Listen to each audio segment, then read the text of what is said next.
అందరికీ నమస్కారం. ఈరోజు కథ పంతం ప్రేమ పార్ట్ 23. ఇక స్టోరీలోకి వెళ్తే సడన్గా విక్రమ్ను చూసిన భానుకి ధర్మేంద్ర విక్రమ్ను తీసుకువెళ్ళడం గుర్తుకు రావడంతో వాళ్ళు ఉన్న పొజిషన్ను కూడా మర్చిపోయి విక్రమ్ కళ్ళల్లోకి చూస్తూ బాబా మిమ్మల్ని ఎందుకు పిలిచారు అని అడిగింది భాను. దీర్ఘంగా శ్వాస తీసుకున్న విక్రమ్ మామ అల్లుళ్ళు అన్నాక 1,00,000 ఉంటాయి, అవన్నీ నీకెందుకు అని అన్నాడు విక్రమ్ భాను వైపు అల్లరిగా చూస్తూ. మామ అల్లుడా అని ఆశ్చర్యపోయిన భాను ఇదంతా ఎప్పుడు జరిగింది అని అంది. ఎప్పుడు అంటే నువ్వు నన్ను ఇష్టపడడం మొదలుపెట్టినప్పటి నుండి అని అన్నాడు విక్రమ్. నేనేం నన్ను ఇష్టపడట్లేదు అని అంది భాను. ఓ అయితే ఇప్పుడెలా అని అన్నాడు విక్రమ్. ఏంటి అన్న భానుతో నేను ఆల్రెడీ మా మామగారి దగ్గర కమిట్ అయిపోయానే అని అంటూ భాను నడుము చుట్టూ ఉన్న తన చేతిని మరింతగా బిగించి పట్టుకున్న విక్రమ్ భాను నడుముకి పెట్టి ఉన్న సన్నటి గొలుసును వేళ్లతో రాస్తూ అందుకని ఇప్పుడు నిన్ను అర్జెంటుగా నా ప్రేమలో పడేసుకోవాలి అని భాను చెవిలో గుసగుసగా అన్నాడు విక్రమ్. విక్రమ్ చేస్తున్న పనికి నిర్ఘాంతపోయిన భాను ఏం చేస్తున్నా వదులు అని అంది.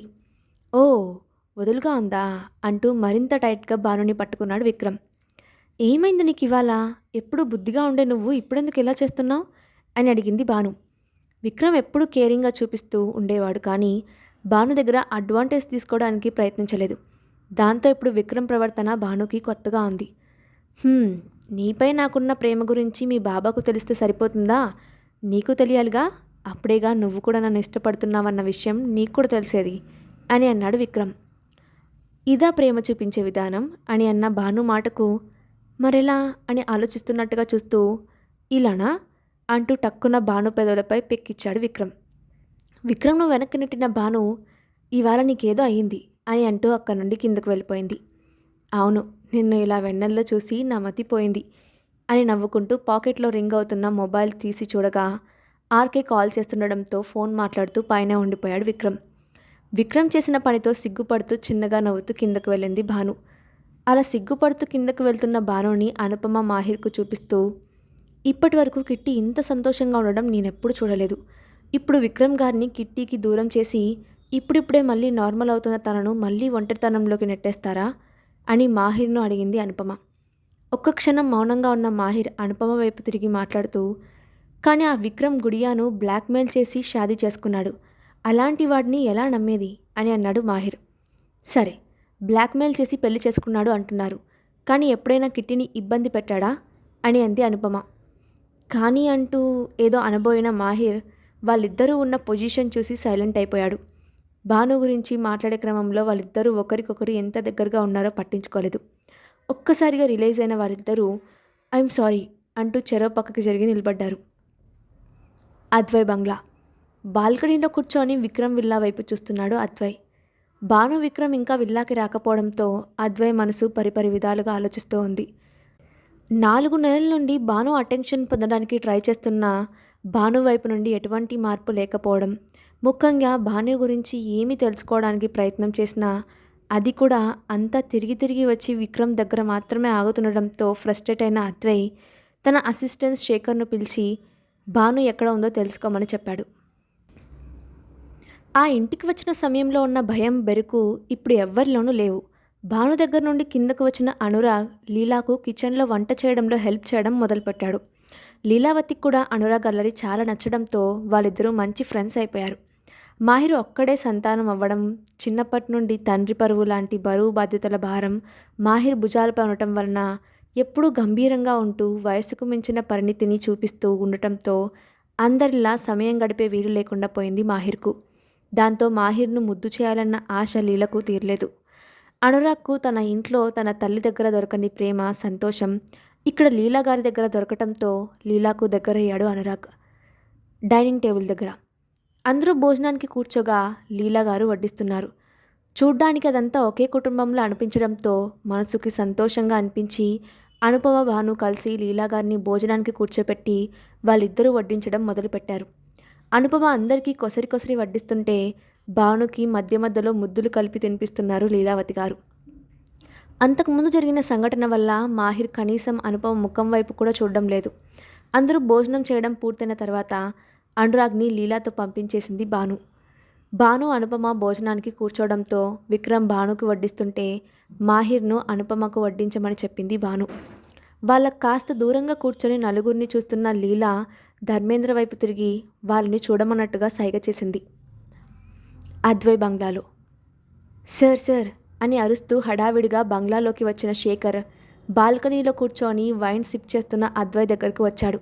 ఏమైంది, ఎందుకు అలా అరుస్తున్నావు అని అడిగిన అద్వైతో, సార్ ఒక్కసారి ఇది చూడండి అంటూ మొబైల్ని అద్వై ముందు పెట్టాడు శేఖర్. మొబైల్లోని ఫోటో వైపు పరిశీలనగా చూస్తూ, భాను విక్రమ్తో పాటుగా ఉన్న మరొక వ్యక్తి ఎవరు అని అడిగాడు అద్వై.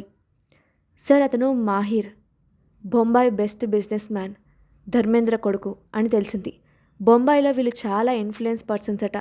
వాళ్ళ పేర్లు తప్ప ఎలా ఉంటారు అనే విషయం కూడా చాలామందికి తెలియదు.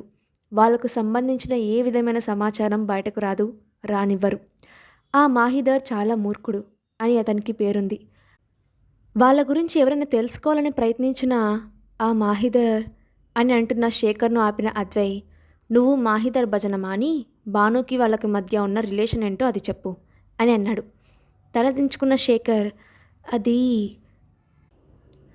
భాను మేడంకు వీళ్లకు మధ్య ఉన్న రిలేషన్ ఏంటి అనేది మాత్రం ఇంకా తెలియలేదు సార్ అని నేను చెప్పాడు. ఇప్పుడు భాను మేడం ఇంకా విక్రమ్ ఇద్దరు వీళ్ళతోనే ఉన్నారు అంటూ దూరం నుండి తీసిన గెస్ట్ హౌస్ ఫోటోను చూపించాడు శేఖర్. ఆ ఫొటోస్ను చూస్తుండగా వరుసగా స్లైడ్ అవుతున్న ఫోటోల్లో ఒక ఫోటో అద్వై దృష్టిని ఆకర్షించింది. రెస్టారెంట్ ముందు విక్రమ్, మాహిర్ భాను చేతిని పట్టుకొని ఉన్న ఫోటో అది. ఆ పిక్ చూడగానే అద్వై పెదవులపై ఒక ఈవిల్ స్మైల్ వచ్చి చేరింది. నువ్వు అర్జెంటుగా భానుకి వీళ్లకు మధ్య ఉన్న రిలేషన్ ఏంటి అనేది తెలుసుకో అని అన్నాడు అద్వై. ఓకే సార్ అని చెప్పి అక్కడి నుండి వెళ్ళిపోయాడు శేఖర్. గెస్ట్ హౌస్లో అందరి భోజనాలు అయ్యాక కొంచెం సేపు మాట్లాడుకొని లీలా ధర్మేంద్ర వారి గదిలోకి వెళ్ళిపోయారు. అనురాగ్కి విక్రమ్కి కలిపి ఒక రూమ్ను, భానుకి అనుపమకు ఒక రూమ్ని అలాట్ చేశారు మాహిర్. ఎందుకంటే విక్రమ్ భాను కలిసి ఒకే రూమ్లో ఉండటం మాహిర్కి ఎందుకో నచ్చలేదు. అందుకే వేరువేరు రూమ్స్ అలాట్ చేసి వాళ్ళిద్దరిని విడగొట్టేసిన సైకో ఆనందం వల్ల వెలిగిపోతున్న ముఖంతో తన రూమ్లోకి వెళ్ళిపోయాడు మాహిర్. మాహిర్ చేసిన పనికి ఏం మాట్లాడాలో అర్థం కాక చూస్తూ ఉండిపోయింది అనుపమ. ఎవరి గదిలోకి వాళ్ళు వెళ్ళిపోయిన తర్వాత భాను అనుపమతో మాహిర్ గురించి ఎలా మాట్లాడాలా అని ఆలోచిస్తూ, దీదీ నువ్వు నిజంగా ఆ కృష్ణను పెళ్లి చేసుకోవాలని అనుకుంటున్నావా అని అడిగింది భాను. లేదు అన్నట్టుగా మౌనంగా తల అడ్డంగా ఊపింది అనుపమ. అను డల్ అవడంతో, దీదీ అంటూ తన చేయి పట్టుకొని చిన్నగా నొక్కింది భాను. అనుపమ నిర్లిప్తంగా నవ్వుతూ, వాడు నన్ను నిజంగా ఇష్టపడలేదు కిట్టి. నా వెనుక ఉన్న ఏఆర్ ఇండస్ట్రీస్ని చూసి నా వెనుక తిరిగాడు. నాకు వాళ్ళకు ఏ సంబంధం లేదని తెలియడంతో వాడు నాకు బ్రేకప్ చెప్పి వెళ్ళిపోయాడు అని అంది అనుపమ. అనుపమ చెప్పింది విన్న భాను, దీదీ ఇదెప్పుడు జరిగింది అని అడిగింది ఆశ్చర్యపోతూ. 4 నెలల ముందు నాన్న బిజినెస్ పార్ట్నర్ కొడుకుతో నా పెళ్లి గురించి చెప్పారన్నానుగా, ఆ రోజే నేను కృష్ణతో మాట్లాడాను. అప్పుడే ఇదంతా జరిగింది అని అంది అనుపమ. నేను మీకు ముందే చెప్పాను కదా దీదీ, వాడి కటౌట్ కాస్త తేడాగా ఉందని. దీదీ నీకు కృష్ణకి బ్రేకప్ అయ్యి 4 months అవుతుంది. నువ్వు ఇప్పటికీ మూవ్ ఆన్ అవ్వకపోతే ఎలా అంటున్న భాను వైపు చూస్తూ ఏమీ మాట్లాడకుండా సైలెంట్గా ఉండిపోయింది అనుపమ. మరి నువ్వు ఇంకా వాడి గురించి బాధపడుతున్నావా దీదీ అని ధైర్యం చేసి అడిగేసింది భాను. నిర్లిప్తంగా ఒక నవ్వు నవ్విన అను భాను వైపు బాధ నిండిన కళ్ళతో చూస్తూ, ఇలాంటి అవకాశవాది నా లైఫ్లో ఉండటం కంటే వెళ్ళిపోవడమే మంచిది. అతను వెళ్ళిపోయింది నాకేం బాధ లేదు అని అంది అనుపమ. అనుపమ చెప్పింది విన్న భాను, నీకు అంతా మంచి జరుగుతుంది అని అనుకొని, పోనీలే అంతా మన మంచికే జరిగింది, ఇక ఆ క్రిష్గాడిని కృష్ణమ్మలో వదిలే అంటూ టాపిక్ డైవర్ట్ చేసింది భాను. కొంతసేపటికి బెడ్పై వాలిపోయింది భాను. అనుపమ కూడా భాను పక్కనే పడుకుంది. ఎంతసేపటికి నిద్ర పట్టకపోవడంతో అటు ఇటు దొర్లుతూ ఉంది భాను. అర్ధరాత్రి దాటుతున్నా నిద్ర పట్టకపోవడంతో లేచి కూర్చున్న భాను ఇక లాభం లేదు అనుకొని మొబైల్ తీసుకొని పైకి వెళ్ళింది. విక్రమ్ పరిస్థితి కూడా అలాగే ఉంది. ఎప్పుడు తనను ఓ టెడ్డీ బేర్లా పట్టుకొని పడుకునే భాను పక్కన లేకపోవడంతో నిద్ర పట్టక లేచి వెళ్ళి విండో దగ్గర నిలబడి చంద్రుడి వైపు చూస్తున్నాడు విక్రమ్. అప్పుడే ఎవరివో కదలికలు తెలియడంతో నెమ్మదిగా అటువైపు వెళ్ళాడు విక్రమ్. పైకి వెళ్ళిన భాను అక్కడ కూర్చోడానికి గడ్డితో వేసిన ఓపెన్ క్యాటేజ్లో ఉన్న చైర్లో కూర్చొని చందుని వంక చూస్తూ తనలో తానే మాట్లాడుకోవడం మొదలుపెట్టింది. ఇది భానుకి ఉన్న అలవాటు. తన మనసులోని మాటను బయటకు చెప్పడం అనవసరం అనే భావనను వచ్చినప్పటి నుండి ఇలా తనతో తానే మాట్లాడుకొని నిర్ణయించుకోవడం మొదలుపెట్టింది భాను. అప్పటికీ కొద్దిసేపటి ముందు అదే ప్లేస్లో విక్రమ్ చేసిన పని గుర్తు వచ్చిన భాను, అసలు ఈ రావణ్కి ఏమైంది ఈరోజు? ఎప్పుడు లేనిది ఇలా అడ్వాంటేజ్ తీసుకోవడానికి ఎందుకు ప్రయత్నించాడు? అయినా నేను కూడా విక్రమ్కి ఎందుకు అడ్డు చెప్పలేదు? ఏమైంది నాకు అని అనుకుంటూ లేచి వెళ్ళి గోడకు జారపడి చంద్రుని చూస్తూ ఆలోచనలో మునిగిపోయింది. కింద రూమ్లో భాను కృష్ణ గురించి అడగడంతో, ఆ రోజు కృష్ణ అన్న మాటలు గుర్తురావడంతో నిద్రపట్టక అనుపమ కూడా బాల్కనీలోకి వచ్చి కూర్చుంది. పదే పదే అనుపమ గుర్తు వస్తూ తనకు నిద్రను దూరం చేయడంతో బయటకు వచ్చాడు మాహిర్. పక్క రూమ్ బాల్కనీలో ఎవరో ఉన్నట్టు అనిపించడంతో అటువైపు చూసిన మాహిర్కు చంద్రుని చూస్తూ దీర్ఘాలోచనలో మునిగిపోయి ఉన్న అనుపమ కనిపించింది.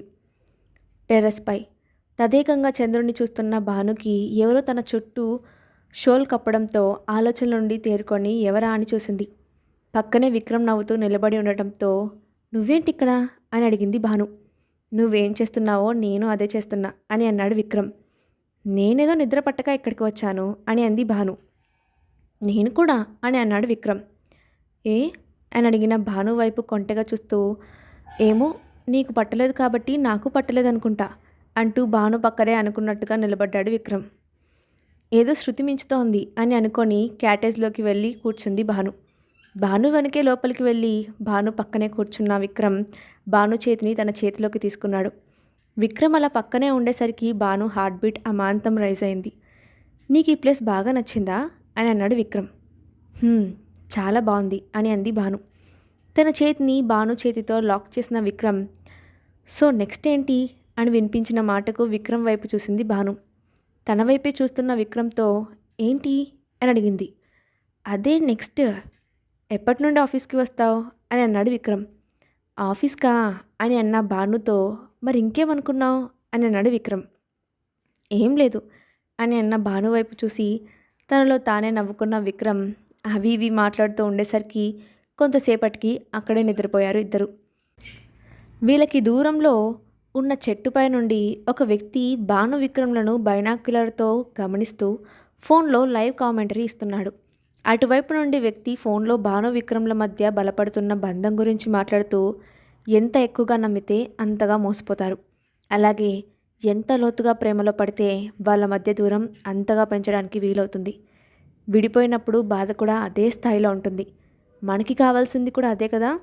ఇది ఇంకా ప్రారంభం మాత్రమే కదా. వారిద్దరి మధ్య బంధం ఇంకా బలపడాలి. ఆ తర్వాత నేను కొట్టే దెబ్బతో వాళ్ళిక ఎప్పటికీ కోలుకోలేరు అని చెప్పి ఫోన్ పెట్టేశాడు ఆ వ్యక్తి. తర్వాత ఏం జరిగిందో నెక్స్ట్ పార్ట్లో చూద్దాం. అండ్ ఈ స్టోరీ అప్డేట్ ఎలా ఉందో కింద కామెంట్ బాక్స్లో మీ ఒపీనియన్ని షేర్ చేయండి. Thanks for watching.